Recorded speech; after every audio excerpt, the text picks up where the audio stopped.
আসসালামু আলাইকুম প্রিয় দর্শক, আপনারা যে সামনে একটি মসজিদ দেখতে পাচ্ছেন, এটি হচ্ছে আলী রাদিয়াল্লাহু তাআলা আনহুর মসজিদ। প্রিয় দর্শক, এখানে আলী রাদিয়াল্লাহু তাআলা আনহু বিচার ফয়সালা করতেন। এখানে ঠিক এই যে মসজিদটা দেখতে পাচ্ছেন, এখানে আলী রাদিয়াল্লাহু তাআলা আনহু বিচার ফয়সালা করতেন এবং সেই কারণেই পরবর্তীতে এই মসজিদটাকে বলা হয় মসজিদে আলী বলা হয়।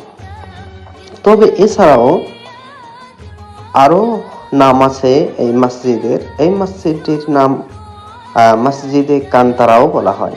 প্রিয় দর্শক, মসজিদে কান্তারা বা এখানে মসজিদে আলী যেটাই বলেন না কেন, এখানে হযরত আলী রাদিয়াল্লাহু তাআলা আনহু এখানে বিচার ফয়সালা করতেন এবং পরবর্তীতে ওসমানীয় খিলাফতের সময় এই মসজিদটাকে পুনরায় সংস্কার করা হয়।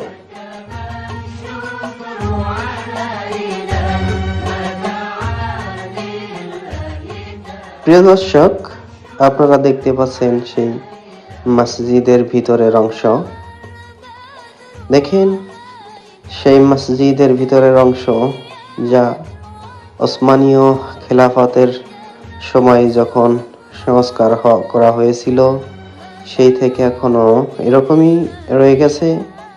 আপনারা দেখতে পাচ্ছেন প্রিয় দর্শক, এই মসজিদটি দেখার জন্য অনেক দূর দূরান্ত থেকে পর্যটকরা আসে এবং এই মসজিদটাকে দেখে।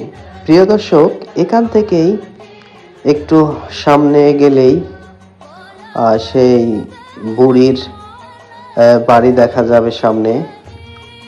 এই বুড়ির বাড়ি নিয়ে পরবর্তী এক ভিডিও নিয়ে আসবো ইনশাল্লাহ। এবং অপরদিকে সেই মসজিদে আদাস, যেখানে রাসূল সাল্লাল্লাহু আলাইহি ওয়াসাল্লাম তাইবের সেই অংশে ছেলেদের হাতে পাথর খেয়ে আসছিলেন এবং আদাস রাদিয়াল্লাহু তাআলা আনহু রাসূল সাল্লাল্লাহু আলাইহি ওয়াসাল্লামকে আঙ্গুর খাইয়েছিলেন। প্রিয় দর্শক, সেই মসজিদে আদাস সেটি নিয়েও একটি পরবর্তী ভিডিও নিয়ে আসবো ইনশাল্লাহ, আপনাদেরকে দেখাবো।